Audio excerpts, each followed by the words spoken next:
Siz homiladorsiz, lekin 5-6 haftaligida homila tushib qoldi. Buning sababi nima? Siz ginekologga bormadingiz. Homiladorlik paytida albatta ginekolog shifokoriga borish kerak. Chunki Coviddan keyin hamma ayollarimizda deyarli qon quyuqlashishi sababli homila tushib qolishi yoki homila o'smay qolish sababiga olib kelyapti. Va hozirgi kunda yangi protokol chiqqan. Homilador ayollar albatta bo'tqo gormoniga, TTG va vitamin D ga topshirish kerak. Bu nima uchun kerak? Bu gormon va vitamin D homilaning o'sishiga, nuqsonli kasalliklarni oldini olish uchun va rahitni oldini olish uchun bu programma tuzilgan. Xo'sh, ginekolog ko'rigiga yana nima sababdan kelish kerak? Sizga qiziqmi? Videoni oxirigacha ko'ring. Homiladorlik davri shunaqa davrki, agar ilk davrlarda ginekologga bormasangiz, qon ketish sabablari progesteron gormonining yetishmovchiligi, infeksiyalardan yokida siz shamollab qoldingiz, yengil isitma chiqmadi, oyog'ingizda o'tkazib yubordingiz. Ko'p ayollarimiz ginekolog ko'rigiga kelmaydi, faqat instinkt porashogini ichib qo'yadi. Bu noto'g'ri narsa, chunki sizni shamollashingiz bakterialniy bo'lishi mumkin yokida virusning etiologiya sabablari bo'lishi mumkin. Sizga kerakli dorilar beriladi. Keyin ko'p noto'g'ri tushuncha bor. Xalqimizda antibiotik mumkin emas, bu dori mumkin emas. Yo'q. Hozirgi kunda biza dorilar beramiz. Chunki homilani o'sish uchun va to'g'ri rivojlanish uchun va nuqsonlarni oldini olish uchun.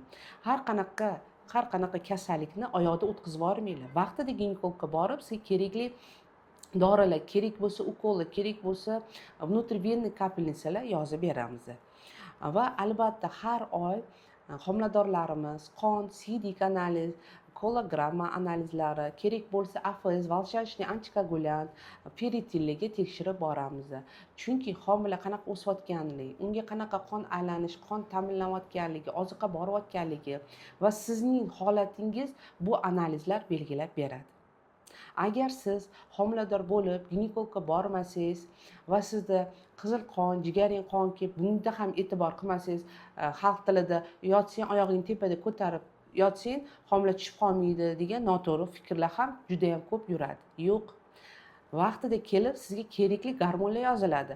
Lekin dozani albatta UZIdan keyin sizning shikoyatlaringizni eshitib, biz dozani sizlarga taqsimlab beramiz gormonlarni. U gormonlar bolaga zarari yo'q. Keyin ko'p ayollarimiz qo'rqadi, semirib ketaman gormondan. Yo'q, semirmaysiz. Sizda o'sha progesteron gormon yetishmovchiligi sababli sizda homila tushib qolayotgan bo'lishi mumkin va o'sha sariq tanani o'z funksiyasini yaxshi bajarmayotganligi sababli homila tushib qolishi mumkin. Shuning uchun siz homilador bo'ldingizmi? Aziz ayollar, albatta ginekolog ko'rigiga kelishingiz keraksizlar. Sizga o'sha yuqorida aytib o'tilgan bir qancha analizlar topshirilib va kerakli tavsiya dorilar yozib berilib va homilani nazorat qilib to tuqqunicha qarab beramiz va dunyoga sog'lom bola tug'iladi. Agar siz homilador bo'lsangiz, hali ham uyda o'tirayotgan bo'lsangiz, tezgina qabulimga keling, murojaat qiling, sizga kerakli davo yozib va homilani sog'lom o'sishiga yordam beramiz.